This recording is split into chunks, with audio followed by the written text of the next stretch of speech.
écologistes et socialistes, permettez-moi ces quelques mots. Quiconque, par aliment, breuvage, médicaments, manœuvre, violence ou par tout autre moyen aura procuré ou tenté de procurer l'avortement d'une femme enceinte ou supposée enceinte sera puni d'un emprisonnement de 1 à 5 ans et d'une amende de 180 à 20 000 francs. La femme qui se sera procuré l'avortement à elle-même ou aura tenté de se procurer sera punie d'un emprisonnement de 6 mois à 2 ans et d'une amende de 180 à 10 000 francs. Il s'agissait ici de l'article 317 du Code pénal, encore en vigueur jusqu'en 1975. Il est donc des personnalités dont le nom, lorsqu'il vient à désigner un espace public, lui donne un sens, une histoire à transmettre, et Gisèle Halimi est de celle-là. Avocate, militante, féministe, députée, ambassadrice, fondatrice de Choisir la cause des femmes et farouche opposante à la guerre d'Algérie, Gisèle Halimi a incarné toute sa vie la voix de celles et ceux qu'on n'écoutait pas. Tu l'as évoqué, Sylvie, le nom de Gisèle Halimi est indissociable de 2 combats fondateurs pour les droits des femmes en France, le procès de Bobigny et le manifeste des 343. Un acte de courage, mais aussi de provocation politique, destiné à faire tomber une loi injuste. L'année suivante, Gisèle Halimi défend Marie-Claire Chevalier, une jeune fille de 16 ans poursuivie pour avoir avorté après un viol. Ce procès de Bobigny devient un procès politique, une tribune pour dénoncer l'hypocrisie sociale et légale autour de l'avortement. Gisèle Halimi a donc fait entrer le droit des femmes à disposer de leur corps dans le débat public, puis dans la loi.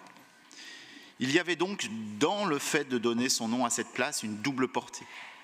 Il y a d'abord la reconnaissance de son combat et son militantisme, notamment en faveur des droits des femmes. Et il y a aussi l'expression ici d'un choix démocratique. Ça a été dit en détail, mais c'est bien un choix des habitantes et des habitants du quartier de la Duchère. C'est eux qui ont proposé, c'est eux qui ont voté pour cette dénomination spécifique. La consultation citoyenne, en 2 étapes, a été un beau succès dont nous ne pouvons que nous réjouir.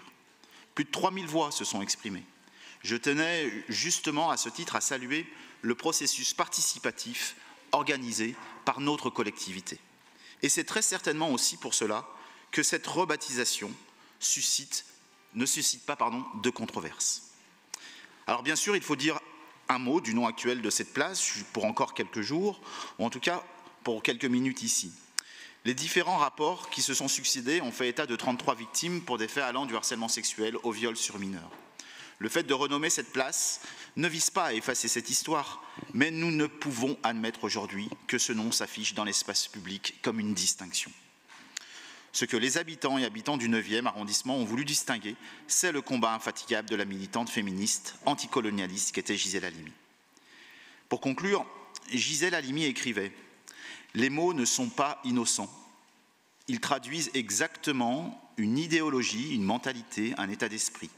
Laisser passer un mot, c'est le tolérer. » Il en va de même désormais pour cet espace public dont le nom actuel, justement pas innocent, n'est plus toléré. Je vous remercie.